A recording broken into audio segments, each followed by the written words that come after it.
Muy bien, continuando con patología gástrica, el tema de hoy es gastritis. Buen día, buenas tardes, buenas noches, dependiendo de la hora que me estén escuchando.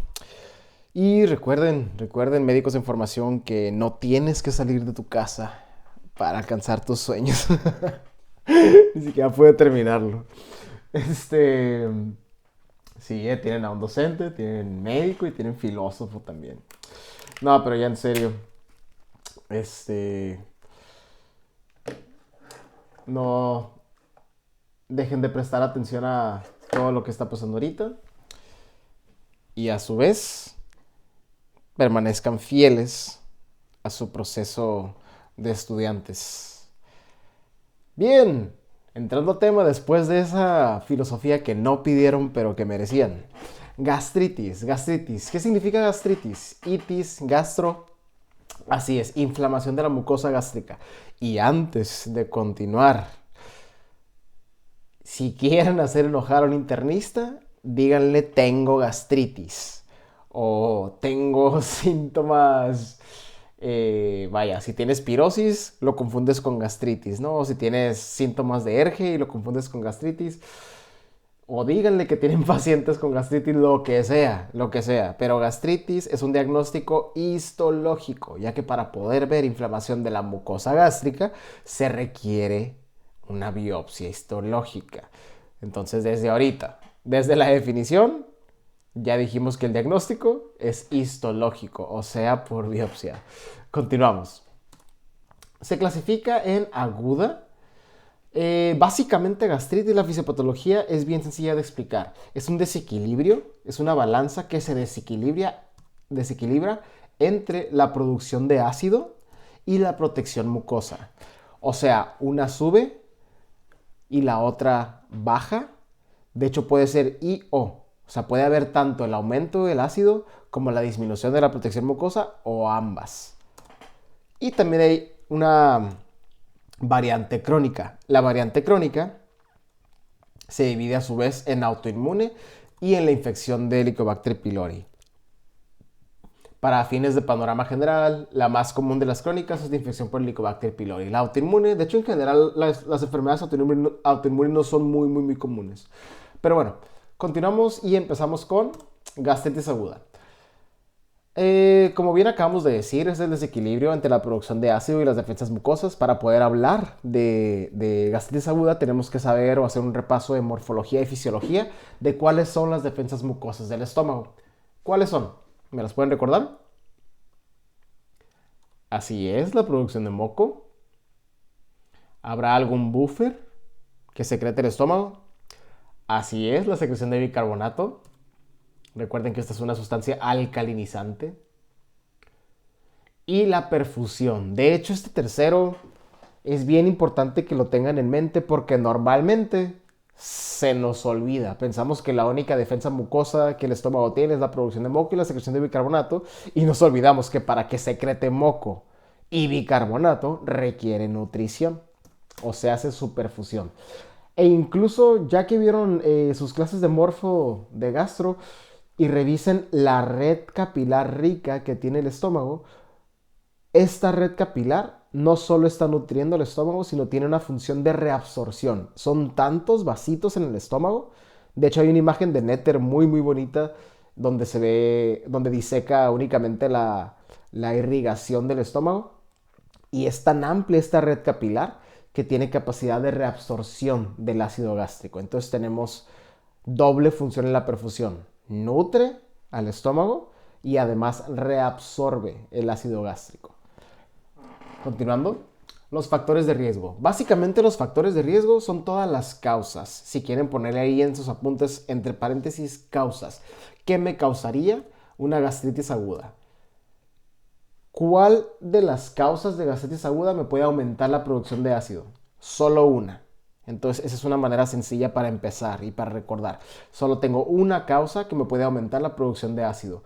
Y esa es una lesión cerebral.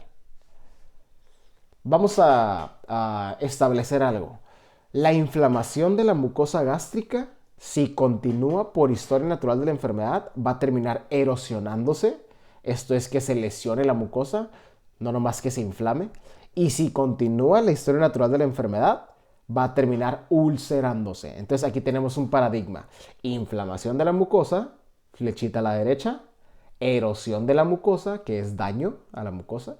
Posteriormente, úlcera. Y la úlcera, desde ahorita les digo, la definición de úlcera es histológica también porque es pérdida de la mucosa, o sea, pérdida de la primera capa de un epitelio en cualquier parte, ¿eh? Regresamos. Ahora, las lesiones cerebrales pueden causar al final una úlcera de Cushing. Sin embargo, vamos a hablar de qué sería una lesión cerebral. Vamos a hacer un puentecito a neuro. Es un puente muy, muy ligero. Hay una ley que se llama Ley de Monroe-Kelly. La pueden buscar así como tal. M-O-N-R-O-Kelly. Kelly. K-E-L-L-I-E. La ley de Monroe-Kelly establece que los contenidos que se encuentran dentro de la bóveda craneana siempre deben de ser constantes. ¿En qué sentido? O sea, siempre el cerebro, el líquido cefalorraquídeo y la sangre deben de sumar 100.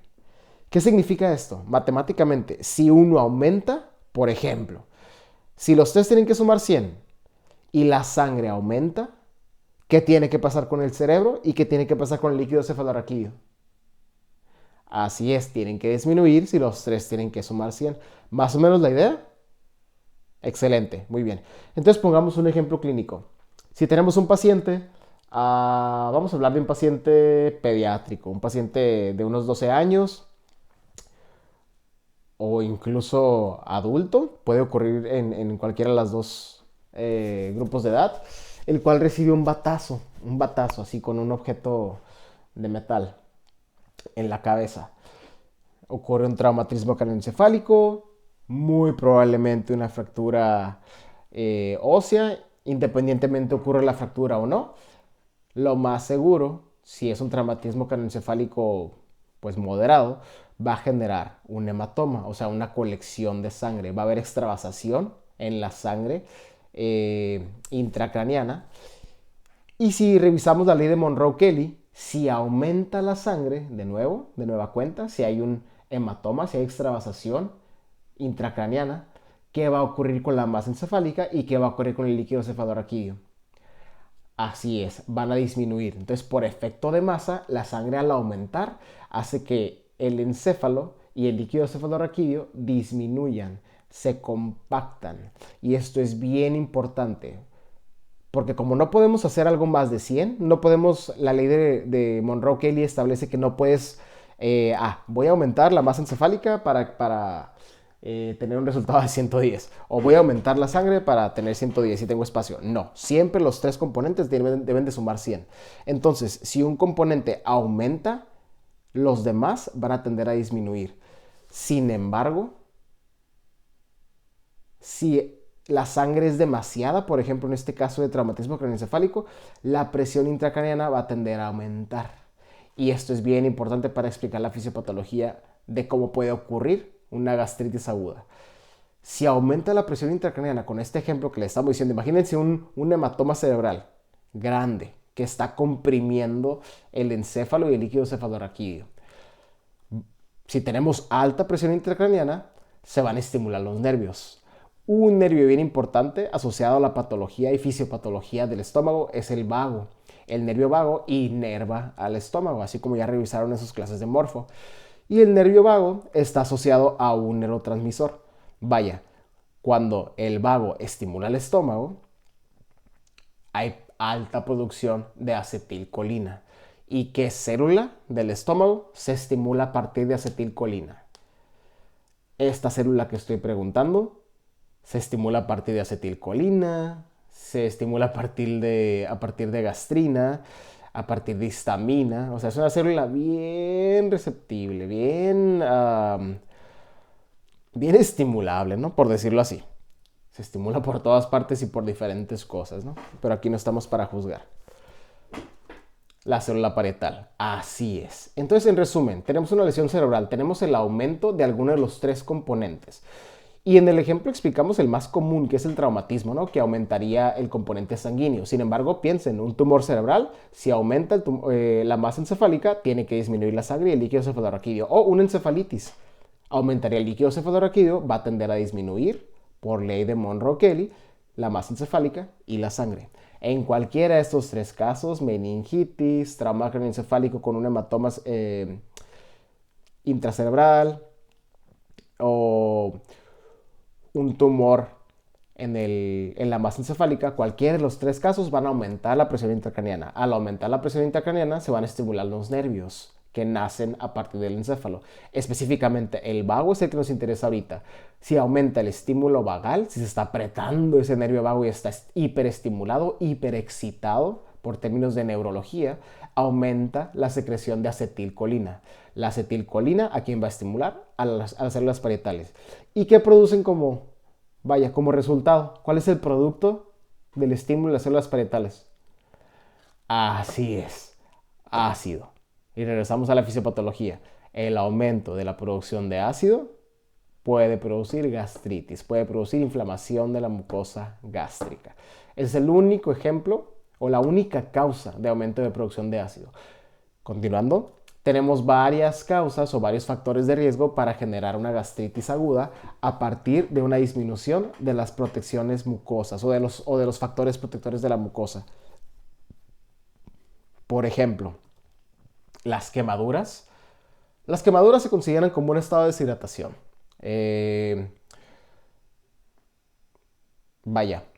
Una quemadura de tercer y cuarto grado normalmente puede llegar a un shock hipovolémico, ya que la piel tiene la mayor cantidad de agua en todo el cuerpo. Entonces, si se quema la piel, perdemos muchísima agua, muchísima. Ahora, si estamos en un shock hipovolémico, recuerden que shock, la definición de shock es redistribución sanguínea. Es un estado previo a la muerte y se redistribuye la sangre solo a órganos vitales, o sea, cerebro y corazón. No le va a mandar sangre en choque el sistema al estómago para funcionar. No requiere hacer digestión en ese momento, si está previo a la muerte, si está queriendo salvar al paciente. Entonces, un paciente con una quemadura severa va a estar con buena perfusión gástrica. Claro que no, por hipovolemia. Entonces con eso le explicamos. Si disminuye la perfusión, recordamos que la perfusión es uno de los factores protectores de la mucosa, entonces no va a nutrir el epitelio ni va a reabsorber ese ácido. Entonces estoy disminuyendo un factor protector de la mucosa. Y además, si yo no nutro mi epitelio, recuerden, si yo retiro la perfusión, se retira la producción de moco y la producción de bicarbonato. Continuamos. Como agente directo hay un medicamento asociado a poder producir gastritis. ¿Cuál es? ¿Qué medicamento viejo, muy popular, muy barato? En las tiendas, aquí en Walmart de Caléxico, por $3 obtienes un frasquito como con 100 pastillas de estas. Así es, así es.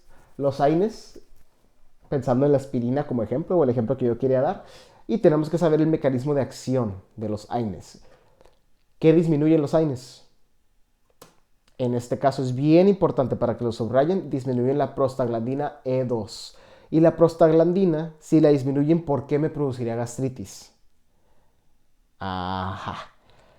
Si la prostaglandina se inhibe, esta normalmente disminuía la producción de ácido y estimula la secreción de moco y bicarbonato. Y también aumenta la perfusión. Entonces, si yo disminuyo la prostaglandina, voy a quitarle todos los beneficios que normalmente me hacía en mi estómago. Si normalmente me bloqueaba la producción de ácido, el ácido no se va a bloquear. Si normalmente me estimulaba la producción de moco y bicarbonato, pues esta no se va a estimular. Si normalmente aumentaban la perfusión, porque las prostaglandinas son vasodilatadoras, no va a haber este efecto.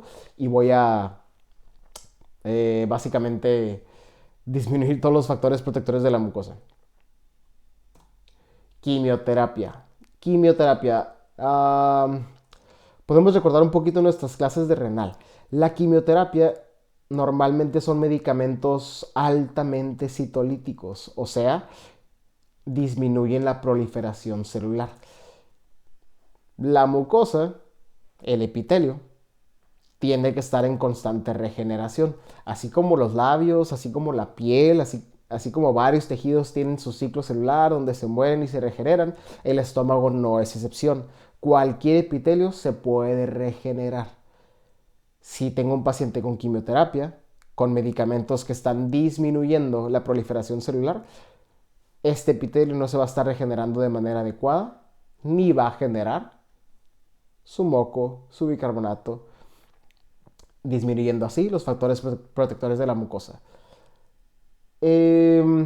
Estados de choque en general, cualquier estado de choque, así como les mencionaba en las quemaduras, cuando hicimos algo específico con la hipovolemia, cualquier estado de choque, llámese cardiogénico, llámese neurogénico, anafiláctico, en todos hay hipoperfusión y en todos hay redistribución sanguínea. Entonces con esto estaríamos disminuyendo el factor protector de la perfusión, o sea, la nutrición del epitelio y la reabsorción de ácido gástrico. Y como agente directo, el consumo de alcohol. Esto lo podemos ver básicamente como una intoxicación, donde daña directamente al epitelio. Entonces,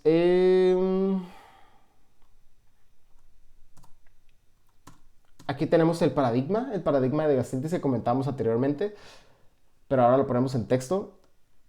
Primero se inflama la mucosa, luego se erosiona, este es un daño epitelial, y luego se pierde este epitelio, y ahí es cuando se genera una úlcera. Cuando se pierde la capa mucosa, de hecho en cualquier epitelio, le llamamos úlcera. Y ahí terminamos con gastritis aguda. Continuando con gastritis crónica. La gastritis crónica, ¿qué será? A ver, si ya tenemos la definición de gastritis aguda, ¿cuál es la definición de gastritis crónica? Así es, inflamación crónica de la mucosa gástrica. Bien difícil la medicina. Y ya habíamos visto la clasificación genérica. Se clasifica por infección por Helicobacter pylori y una enfermedad autoinmune. Empezamos primero por la menos común. La gastritis crónica autoinmune es la destrucción autoinmune de las células parietales. Vamos a hacer un puentecito inmuno nomás para entender qué es una enfermedad autoinmune. Una enfermedad autoinmune es cuando el sistema inmunológico produce anticuerpos en contra del propio huésped. Normalmente se deben de producir anticuerpos contra lo exógeno, contra lo patógeno, lo que me puede hacer daño y que viene de afuera.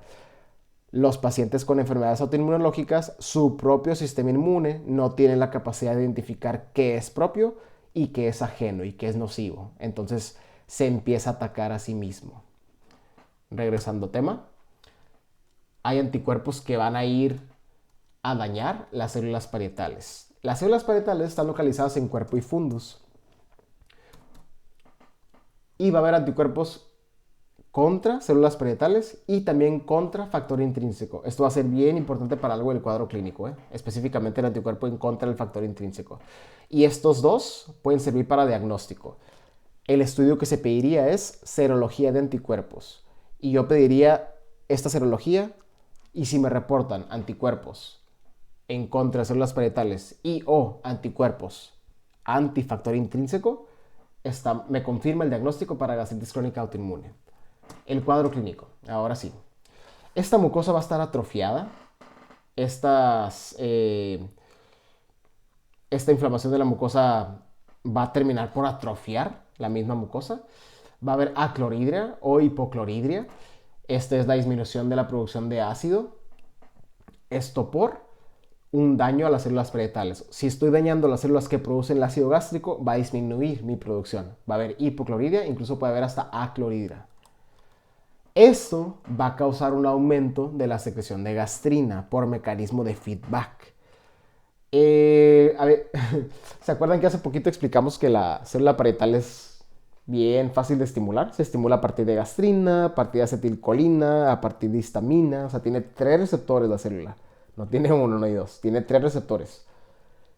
Normalmente, si esta disminuye su producción de ácido clorhídrico, la gastrina, las células G que producen gastrina, lo sensan. Dicen, qué poquito ácido. Déjame aumento mi gastrina para mandarle señal a la célula parietal para que produzca más ácido clorhídrico. Entonces, ¿qué va a pasar aquí por feedback? Si hay un daño a la célula parietal, esta no va a producir ácido clorhídrico. La célula G va a sensarlo y va a aumentar su producción de gastrina en fines de querer producir más ácido clorhídrico. Sin embargo, esto es solo un mecanismo reflejo. Por eso mismo, estas células G van a estar hiperestimuladas y van a hacer hiperplasia. Las células G se encuentran en el antro. Y parte del cuadro clínico, y esto es bien importante identificar, bien importante para que lo subrayen, puede haber anemia megaloblástica. A esta anemia megaloblástica, específicamente en gastritis crónica autoinmune, se le llama anemia perniciosa. Y esta ocurre porque si hay daño a las células parietales, estas dejan de producir no nomás ácido clorhídrico, sino también factor intrínseco. ¿Y por qué es importante el factor intrínseco? ¿Qué función nutricional tiene el factor intrínseco? ¿Alguien recuerda? ¿O por qué está asociado a anemia? Así es. El factor intrínseco es necesario para absorber vitamina B12 a nivel de ileum, que es una parte del intestino delgado. Ya llegaremos a eso. Entonces, si mis células parietales están dañadas, no produzco ácido clorhídrico, tengo acloridria. Y además, tampoco van a producir factor intrínseco, el cual era necesario para absorber vitamina B12 a nivel de ileum, resultando en una anemia megaloblástica. Esta es la causa más común de deficiencia de vitamina B12. La anemia megaloblástica está caracterizada también por glositis. ¿Glositis qué es? Es de inflamación de las papilas gustativas. Así es. Normalmente los pacientes tienen la lengua con eritema y además a veces se alcanza a ver que están inflamadas las papilas gustativas. De hecho, hay un síntoma muy interesante que los pacientes refieren. Es que no me sabe la comida, entre comillas. ¿Cómo se llama eso? Disgesia, así es. Entonces, glositis con disgesia. Esta enfermedad tiene riesgo de adenocarcinoma gástrico. Esto es bien importante también. Esta es una enfermedad que tiene riesgo de cáncer. Y vamos a recordar un poquito la plática de Erge, la plática que tuvimos con Erge. Si yo estimulo, o vaya, tengo un estrés constante en un epitelio, ¿qué va a pasar? Ese epitelio es evolutivo, ese epitelio tiene genes para adaptarse. ¿Qué va a pasar? Así es, va a ocurrir una metaplasia. En este caso, la inflamación crónica es el estrés de la mucosa que lo puede hacer metaplásico. Así como en el epitelio esofágico era el ácido, lo que si era constante me hacía metaplasia. En este caso, la inflamación crónica, porque es una gastritis crónica, me puede hacer que mis células cambien. O sea, una metaplasia. Y la metaplasia, de nuevo, es una metaplasia intestinal. Todo el mundo quiere ser como el intestino. ¿Y recuerdan qué caracterizaba a la metaplasia intestinal? Así es, las células caliciformes o las células de Goblet. ¿Y por qué todo el mundo quiere ser como el intestino? ¿Por qué si el esófago quiere ser como el intestino? Porque el estómago también. El intestino puede recibir ácido. Además tiene un tejido linfoide. Tiene la mejor función. Y es raro el cáncer. Pero bueno, nomás para decirles por qué todo el mundo quiere ser como intestino. Específicamente aquí, ¿por qué el estómago quiere ser como intestino? Porque el intestino tiene un tejido linfoide que son las placas de Peyer. Y este tejido linfoide sí está preparado para estar en constante inflamación. Son como las amígdalas. De hecho, son muy parecidos a las amígdalas. Pero bueno, para establecer el punto, el estómago no está preparado para recibir inflamación crónica. El intestino sí. Entonces, el estómago se quiere hacer como intestino, por lo tanto hace metaplasia intestinal con sus células clave, que son las células caliciformes o las células de Goblet. De aquí tenemos una imagen histológica que muestra eso. Si veo esta imagen y me dice que es una placa gástrica, una placa histológica de estómago, me está haciendo diagnóstico de metaplasia intestinal. Este paciente ya tiene riesgo de adenocarcinoma gástrico. Aquí tenemos una imagen de glositis, nomás para recordar cómo se ve en la anemia megaloblástica por gastritis crónica autoinmune. Este paciente, si yo les pregunto, ¿tiene percepción de los sabores? No. ¿Y cómo se llama eso? Disgesia, así es. Y eso es por la inflamación, incluso pérdida de las papilas gustativas. Incluso los pacientes hasta pueden tener pérdida del apetito, pueden tener hiporexia, ya que el apetito también se regula por la degustación, o sea, por el sabor de los alimentos. Continuando. Gastritis crónica por Helicobacter pylori. Esta es la causa más común de gastritis crónica, en un 90%. De hecho, esto lo van a ver muchísimo en la consulta de medicina general, ¿eh? Es una enfermedad muy común en salud pública. ¿Qué tenemos que saber en la fisiopatología? Helicobacter pylori, esta bacteria produce dos enzimas que van a inflamar el estómago, la mucosa gástrica, y estas dos enzimas son ureasas y proteasas. Estas dos enzimas tienen la capacidad de inflamar y además disminuir los factores protectores de la mucosa. El Helicobacter pylori se encuentra en la superficie epitelial. Es importante saber esto. El Helicobacter pylori nomás se sienta en el epitelio, o sea, no invade la mucosa. El sitio más común de infección es el antro. Y hay cierta mnemotecnia que dijo alguno de sus colegas en generaciones pasadas, que decía que el Helicobacter pylori era como... um, no puedo decir la palabra aquí por audio, pero era como um, este ser humano que nomás es coqueto, coqueta, pero que no hace nada, ¿no? O sea, nomás está sentadito en el antro, pero no penetra la mucosa. Entonces ahí nomás para que ustedes, eh, a ver si adivinan el coloquial que estaba intentando llegar. Aquí tenemos una imagen del antro pilórico en la cual vemos cómo el Helicobacter pylori se encuentra nomás en la superficie del epitelio, no está invadiendo la mucosa. El Helicobacter pylori son todas esas rayitas que ven ahí en la superficie de la mucosa, toda esa como basurita que se alcanza a ver, y la mucosa gástrica, vean cómo no está invadida, está en el epitelio, sobre el epitelio nomás, está colonizado ese antro pilórico. El cuadro clínico. Por primera vez vamos a hablar de un síndrome que se llama síndrome dispéptico.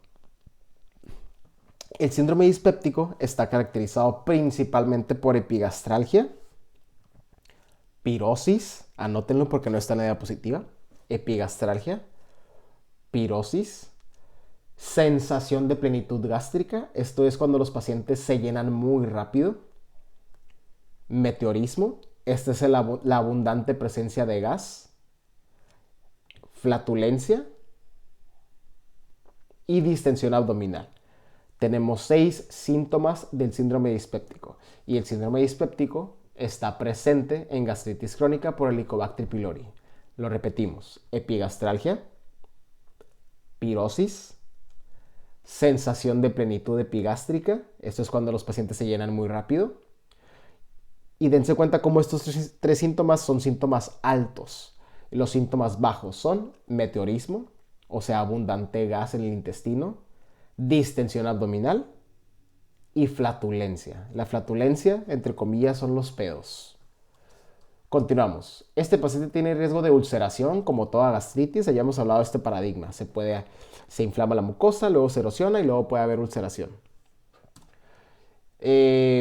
También tiene riesgo de adenocarcinoma gástrico. Entonces, bien importante que identifiquen la gastritis crónica, ya sea por Helicobacter pylori o autoinmune, tienen riesgo de generar cáncer tipo adenocarcinoma. Y es lo mismo. El estómago no está preparado para recibir inflamación crónica. Entonces, ¿qué va a hacer si tiene inflamación crónica? Se va a querer parecer al intestino, que ese sí puede recibir inflamación crónica. Entonces, ¿qué hace? Se adapta, así es, forma una metaplasia intestinal con células de Goblet. Y un tercer riesgo es el linfoma tipo Malta. No nos vamos a meter mucho a este tema, solo sepan que es una asociación, véanlo solo como una asociación. Para el diagnóstico tenemos 2 pruebas, una que es la prueba de aliento con urea, está bien sencilla, normalmente se tiene en consultorios privados o también en el primer mundo. Se le da al paciente una pastilla con urea que está marcada con carbón activado. ¿Y recuerdan qué enzima tenía el Helicobacter pylori? Así es, ureasa. Entonces, si le doy al paciente urea y tiene Helicobacter pylori, este Helicobacter pylori va a lisar la urea. ¿Y cuáles son los productos de degradación de la urea? Así es, amonio y dióxido de carbono. Y como este dióxido de carbono está marcado, el paciente va a exhalar en un tubito y si hay presencia de este carbón activado, hacemos diagnóstico de gastritis crónica por Helicobacter pylori. También podemos ordenar un antígeno de Helicobacter pylori en heces. Este es un poquito más tardado. Hay que pedir un copro al paciente. Y pues tarda unos días, ¿no? En el laboratorio. Un poquito menos fino, sin embargo, también nos acerca al diagnóstico de gastritis crónica por Helicobacter pylori. Y el tratamiento es el triple esquema o la terapia triple. La terapia triple nos sirve para recordar, para fines de mnemotecnia, que nos evita 3 complicaciones, o sea, las que están en el cuadro clínico: el riesgo de ulceración, el riesgo de adenocarcinoma gástrico y el riesgo de linfoma tipo MALT. Y pues vaya, la terapia no es el enfoque de fisiopato, pero de cualquier manera vamos a hablar de ella porque siempre las preguntan en terapéutica médica. ¿Cuál es el esquema triple o la terapia triple para gastritis crónica por Helicobacter pylori? Recuerden que es una bacteria, ¿eh? Así es. Requerimos antibióticos y siempre son 2 antibióticos. Es una combinación de cualquiera de los siguientes: amoxicilina, claritromicina, que es un macrólido, y metronidazol. O sea, puede ser amoxiclaritro, claritrometro, amoximetro, etc. Estos 2 antibióticos siempre tienen que estar unidos a un inhibidor de bomba de protones. Entonces, estos 3 me harían un esquema triple o mi terapia triple para gastritis crónica autoinmune. Chequen los esquemas, nomás con una búsqueda que tengan, o si ya lo tienen en su clase de terapia. Normalmente los esquemas duran de 14 a 21 días y con esto se erradica el Helicobacter pylori. Muy bien, aquí terminamos la segunda sección de patología gástrica. Nos vemos en la siguiente clase.